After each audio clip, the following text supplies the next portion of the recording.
اس شیطان کی انسان کے ساتھ دشمنی کب شروع ہوئی؟ اللہ عز و جلال نے سب سے پہلے آدم علیہ السلام کو پیدا کیا، اور اللہ عز و جلال نے آدم کی تخلیق میں مختلف ادوار کا تذکرہ کیا ہے۔ ارشاد ربانی ہے، یا ایھا الناس ان کنتم فی ریب من البعث فإنا خلقناکم من تراب۔ اے انسانوں، اگر تمہیں قیامت کے دن کے بارے میں شک ہے تو یاد رکھو، ہم نے تمہیں مٹی سے پیدا کیا ہے اور مٹی میں ہی تمہیں واپس جانا ہے، اور اسی مٹی سے دوبارہ اٹھانے پر بھی اللہ عز و جلال قادر ہے۔ سیدنا ابو ذر رضی اللہ تعالی عنہ سے مروی ہے، ان آدم خلق من 3 تربات۔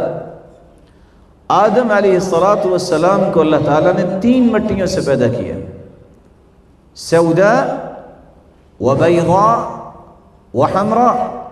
صحیح الجامع کی روایت ہے، اللہ نے سیاہ، سفید اور سرخ مٹی سے پیدا کیا۔ اور دوسری جگہ اللہ عز و جلال فرماتے ہیں، وَلَقَدْ خَلَقْنَا الْإِنسَانَ مِنْ سُلَالَةٍ مِّن طِينٍ۔ ہم نے انسان کو ایسی مٹی سے پیدا کیا جس میں پانی شامل کیا گیا ہو۔ اِنَّا خَلَقْنَاكُم مِّن طِينٍ لَازِب، ایسی مٹی جو چپکنے والی ہے۔ وَلَقَدْ خَلَقْنَا الْإِنسَانَ مِنْ صَلْصَالٍ مِنْ حَمَإٍ مَسْنُونٍ، ایسی مٹی جو مدت تک پڑی رہے اور بدبودار ہو جائے۔ من صلصال کالفخار، ایسی مٹی سے جو ایک وقت کے بعد پک جائے اور کھنکھنانے والی ہو، اس سے آواز آنے لگے۔ رسول اکرم صلی اللہ علیہ وسلم کا فرمان ہے، ان اللہ خلق آدم من قبضۃ قبضها من جمیع الارض۔ صحیح الجامع کی روایت ہے، سلسلہ صحیحہ کی روایت ہے، اللہ عز و جلال نے جب آدم علیہ السلام کو پیدا کرنا تھا تو پوری زمین سے اپنی مبارک مٹھی میں مٹی لی، فجاء بنو آدم على قدر الارض، تو آدم کی اولاد بھی اسی طرح پیدا ہوئی۔ جاء منہم الاحمر، کسی کا رنگ اللہ نے سرخ بنایا، والابیض، کسی کا رنگ سفید بنایا، والاسود، کسی کا رنگ سیاہ بنایا، وبین ذالک، اور کسی کا رنگ سرخ اور سفید اور سیاہ اور سفید اور سرخ اور سیاہ، والسہل والحزن، کسی کی طبیعت میں اللہ عز و جلال نے آسانی رکھ دی اور کسی کی طبیعت میں غم غالب ہے، والخبیث والطیب، کچھ لوگ بڑے اپنے آپ کو پاک دامن، پاک باز اور پاکیزہ رکھنے کی خواہش رکھتے ہیں، اور کچھ لوگ خبث سے باطن کی وجہ سے صفائی اور ستھرائی کا بھی خیال نہیں رکھتے۔ رسول اللہ صلی اللہ علیہ وسلم نے فرمایا، خلقت الملائکۃ من نور، اللہ نے فرشتوں کو نور سے پیدا کیا، وخلق الجان من مارج من نار، اور جنوں کو آگ کے شعلے سے پیدا کیا، وخلق آدم مما وصف لکم، اور آدم علیہ السلام کو اللہ تعالیٰ نے اس مٹی سے پیدا کیا جس کا وصف قرآن مجید میں بیان کر دیا گیا ہے۔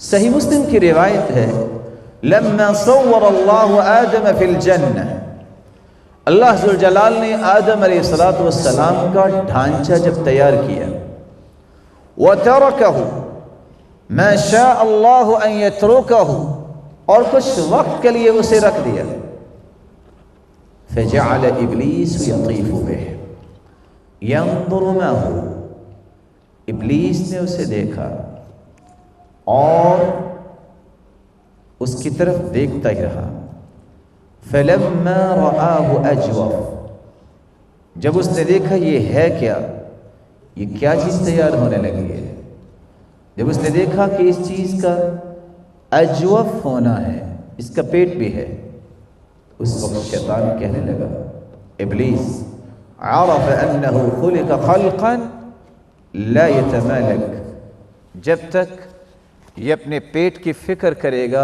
اس وقت تک یہ اپنے آپ پہ کنٹرول نہیں کر سکے گا۔ اور دوسری روایت مستدرک حاکم کی روایت ہے، فَلَمَّا رَآهُ أَجْوَفَ قَالَ ظَفَرْتُ بِهِ، جب اس نے دیکھا کہ اس ڈھانچے کے اندر ایک پیٹ کا بھی حصہ ہے تو ابلیس کہنے لگا ظَفَرْتُ بِهِ، میں کامیاب ہو گیا۔ اللہ ذوالجلال نے پھر فرشتوں کو حکم دیا، آدم علیہ السلام میں روح ڈالنے کے بعد حکم یہ ہوا کہ اس کو سجدہ کرو۔ وَإِذْ قُلْنَا لِلْمَلَائِكَةِ اسْجُدُوا لِآدَمَ فَسَجَدُوا إِلَّا إِبْلِيسَ،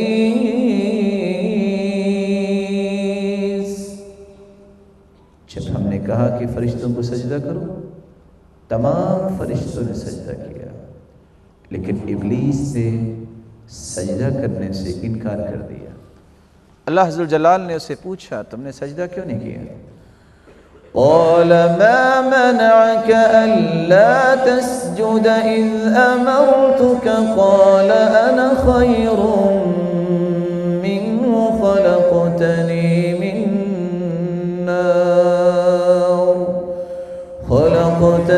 من نار وخلقته من طين،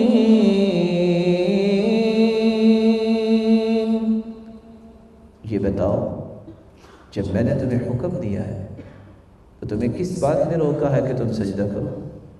تو شیطان نے وہاں تکبرانہ گفتگو کیا کی، انا خیر منہ، میں اس سے بہتر ہوں، خلقتنی من نار وخلقتہ من طین، مجھے تو آگ سے تو نے پیدا کیا اور آدم کو مٹی سے پیدا کیا، آگ مٹی سے بہتر ہے۔ اللہ ذوالجلال نے ایک دوسری جگہ فرمایا قال فاخرج منها فإنك رجيم وإن عليك لعنتي إلى يوم الدين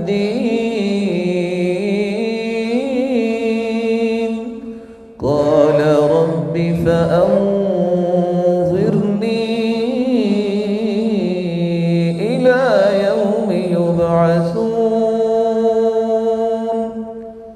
اللہ ذوالجلال کو اس کا تکبر پسند نہیں آیا اور فرمایا فاخرج منها، نکل جاؤ، فإنك رجيم وإن عليك لعنتي إلى يوم الدين، جاؤ تم آج کے بعد راندہ درگاہ ہو، قیامت تک تجھ پر میری لعنت ہے۔ یہاں اس آیت پہ رک کے میں ایک پیغام دینا چاہوں گا۔ امام ابن القیم رحمۃ اللہ علیہ کہا کرتے تھے وَلْيَحْذَرْ كُلَّ الْحَذَرْ، کسی بھی دانش مند کو 3 الفاظ سے پوری زندگی بچتے رہنا چاہیے، انا ولی وعندی، زندگی میں کبھی یہ نہیں کہنا چاہیے انا خیر منہ، میں اس سے بہتر ہوں، بلکہ کیا کہنا چاہیے جو صحابہ کہتے تھے۔ سعد رضی اللہ تعالی عنہ کھانا کھا رہے ہیں اور ایک چھوٹی بچی آتی ہے سعد رضی اللہ تعالی عنہ کی، عبد الرحمن بن عوف رضی اللہ تعالی عنہ کھانا کھا رہے ہیں، دیکھ کے رونے لگ گئے، کہا یہ اس انسان کی بیٹی ہے جو مجھ سے بہتر ہے، وہ مجھ سے بہتر ہے۔ آج معاشرے کے اندر سب سے بڑا بگاڑ یہ ہے جب میں اور آپ یہ کہتے ہیں کہ میں اچھا ہوں فلاں اچھا نہیں۔ اگر میں یہ کہنے لگ جاؤں کہ ایک نہیں ہزاروں کیا لاکھوں مجھ سے اچھے ہیں تو شاید میری اچھائی کا اس دن ہی سفر شروع ہو جائے۔ انا کا لفظ، گمنڈ کا لفظ، غرور کا لفظ یہ اللہ کو پسند نہیں ہے۔ الکبریاء ردائی، حدیث قدسی ہے، تکبر میری چادر ہے۔ والعظمت ازاری، اور عظمت یہ بھی میری ازار ہے۔ فمن نازعنی، جس نے تکبر اور عظمت کو مجھ سے لینا چاہا میں قیامت کے دن جہنم میں اسے الٹا ڈال دوں گا۔ دوسرا لفظ لی، کچھ لوگ دعوے کرتے ہیں میرے بارے میں کہہ رہے ہو، میرے لیے تو فلاں کچھ ہے، میں تو فلاں چیز کا مالک ہوں۔ یہ لفظ کس نے بولا تھا؟ ولی ملک مصر، فرعون نے کہا تھا میں موسیٰ کو مانوں؟ اس کی بات کر رہے ہو؟ ام انا خیر من هذا الذي هو مهین ولا يكاد يبین، اس موسیٰ کے بارے میں کہتے ہو علیہ الصلوۃ والسلام یہ اچھا ہے، اس کو تو بات کرنا نہیں آتی، نعوذ باللہ من ذلک۔ ولی ملک مصر وهذه الانہار تجری من تحتی، یہ دیکھو میرے گھر کے نیچے سے نہریں جاری ہیں، میں زیادہ لائق ہوں۔ انا ربکم الاعلی، میں ہوں بہت بڑا رب۔ جب اس نے کہا انا ربکم الاعلی کہ میں بلند ہوں رب، تو اللہ نے اس کے اوپر سے پھر سمندر اور دریاؤں کو گزار دیا تھا۔ تیسرا لفظ عندی، قارون نے جب کہا تھا انما اوتیتہ علی علم عندی، یہ میرا لینتھ ایکسپیرینس ہے جس کی وجہ سے یہ مال ملا، نہیں، یہ رب نے دیا۔ جس رب نے دیا ہے اس کے احسان مند ہونا چاہیے، تمہاری کوئی قابلیت نہیں ہے۔ یہ کہنا غلط ہے کہ میری انگلیاں کماتی ہیں، رب کا احسان ہے تجھ پہ۔ وہ چاہے تو آج ان 10 کی 10 انگلیوں کو حرکت کرنا جو سکھایا ہے، صرف یہ کہہ دے کہ حرکت نہیں کرنا، یہ حرکت نہیں کریں گے۔ اس لیے اللہ ذو جلال سے ہمیشہ ان 3 الفاظ سے بچتے رہنا چاہیے۔ میں اچھا ہوں، دنیا میں کوئی اچھا نہیں ہے، میرے پاس یہ ہے اور میں اس چیز کا مالک ہوں، میرے پاس بڑا لینتھ ایکسپیرینس ہے، نہیں، یہ سب کی سب اللہ ذو جلال کا احسان اور فضل اور عنایت اور رحمت ہے تجھ پہ۔ اللہ ذو جلال نے اس کے بعد فرمایا جب شیطان نے یہ مطالبہ کیا رب انظرنی الی یوم یبعثون، قیامت تک میرے رب مجھے مہلت دے دے۔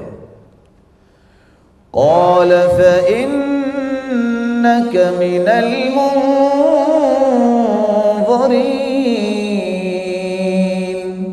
إلی یوم الوقت المعلوم۔ قال رب بما أغويتني لأزينن لهم في الأرض ولأغوينهم أجمعين إلا عبادك منهم المخلصين۔ جاؤ، قیامت تک تمہارے لیے مہلت ہے۔ مہلت ملنے کے بعد شیطان کہتا ہے قال ربی بما اغویتنی لأزینن لهم فی الارض ولأغوینهم اجمعین، مجھے مہلت مل گئی، اب میں قیامت تک برائی کو مزین کروں گا ان لوگوں کے لیے اور ان سب کو دین سے اغوا کروں گا۔ اللہ ذو جلال نے مہلت دے دی۔ ان آیات سے ایک بات بطور سبق میں پیش کرنا چاہوں گا۔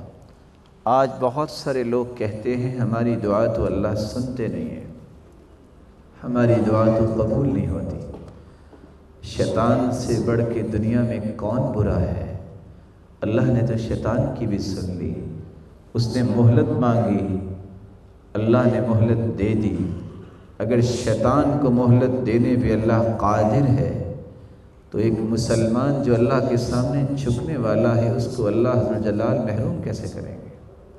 اس سے پتہ یہ چلا ہمیں سیکھنا چاہیے، ہمیں یہ توفیق مانگنی چاہیے جس کے بارے میں عمر رضی اللہ تعالیٰ عنہ کہا کرتے تھے، مجھے کبھی بھی دعا کی قبولیت کا خوف لاحق نہیں ہوا، میں صرف ڈرتا ہوں کہ کہیں دعا کی توفیق مجھ سے اللہ چھین نہ لے۔ اللہ دعا کرنے کی توفیق دیتے اس کو ہیں جس کو قبول کرنا ہوتا ہے، اور حدیث کے الفاظ ہیں کہ ما من مسلم يدعو بدعوة ليس فيها إثم ولا قطيعة رحم إلا أعطاه الله بها إحدى ثلاث، إما أن يعجل له دعوته، وإما أن يصرف عنه من السوء مثلها، وإما أن يدخرها له في الآخرة۔ کوئی بھی مسلمان جب دعا کرتا ہے شرط یہ ہے کہ وہ گناہ کی دعا نہ کرے، یہ نہ کہے کہ اللہ مجھے طاقت دے میں بہت بڑا چور بن جاؤں، اے اللہ مجھے اتنا مال دے کہ میں کسی رشتہ دار کو قریب نہ پھٹکنے دوں۔ نہیں، رشتہ داری کو توڑنا اور گناہ کی دعا نہ کرے۔ اگر وہ اللہ کی رضا کی دعا کرتا ہے، اچھائی کی دعا کرتا ہے، تو تین چیزوں میں سے ایک چیز اسے ضرور ملتی ہے۔ اما اللہ عز و جلال یا تو اس کی فوراً قبول فرما لیتے ہیں، یا اللہ عز و جلال کو مصیبت آنے والی ہوتی ہے اس کو ٹال دیتے ہیں، یا قیامت کے دن کے لیے ذخیرہ کر لیتے ہیں۔ پہاڑ کی شکل میں ایک چیز آئے گی، بندہ پوچھے گا اے میرے رب یہ نیکی تو میں نے نہیں کی تھی، یہ کیسے نیکی بن گئی؟ جواب ملے گا یہ آپ کی دعا ہے جس کو پہاڑ کی شکل دے دی گئی ہے۔ اس لیے دعا کرنا سیکھیں اور دعا کو جاری رکھنے کا عزم کیجیے۔ اللہ سے مانگنا، تعرف الی اللہ فی الرخاء یعرفک فی الشدہ، تم خوشی کی حالت میں رب کو بھلاؤ نہیں، اللہ تمہیں مشکلات میں بھلائے گا نہیں۔ یہ اللہ کے رسول صلی اللہ علیہ وسلم کا فرمان ہے۔ چنانچہ شیطان نے جو قسم اٹھائی تھی کہ میں انسانوں کو اغوا کروں گا، ان کو گمراہ کروں گا، اللہ عز و جلال قرآن مجید میں ایک بات کا اعلان کرتے ہیں، ان عبادی لیس لک علیہم سلطان وکفی بربک وکیلا۔ تم نے میری قسم اٹھائی ہے کہ تم میرے بندوں کو گمراہ کرو گے، میرے بندے جو مخلص بندے ہیں وہ تیرے وصفوں میں آنے والے نہیں ہیں۔ اور دوسری جگہ فرمایا انہ لیس لہ سلطان علی الذین آمنوا وعلی ربہم یتوکلون،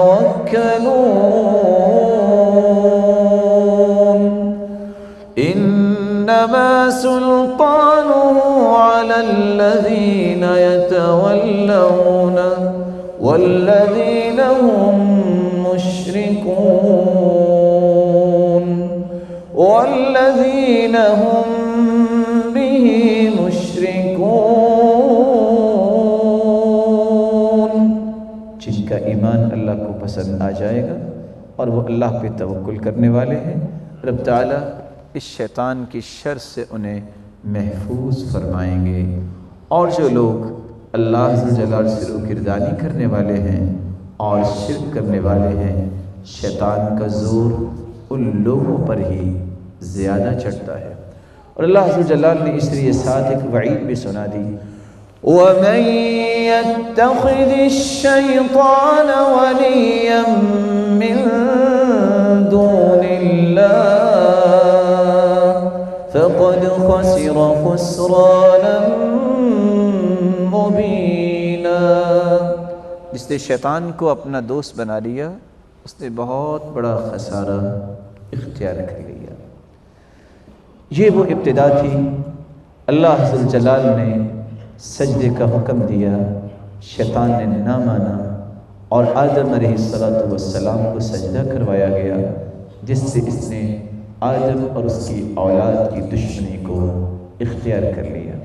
بلکہ حدیث کے الفاظ ہیں، شیطان نے کہا وَعِزَّتِكَ یا رب، وَعِزَّتِكَ یا رب، تیری عزت کی قسم اے میرے رب، لا ازال اغوی عبادک ما دامت ارواحهم فی اجسادهم، جب تک تیرے بندوں کے جسموں میں جان رہے گی میں ان کو گمراہ کرتا رہوں گا۔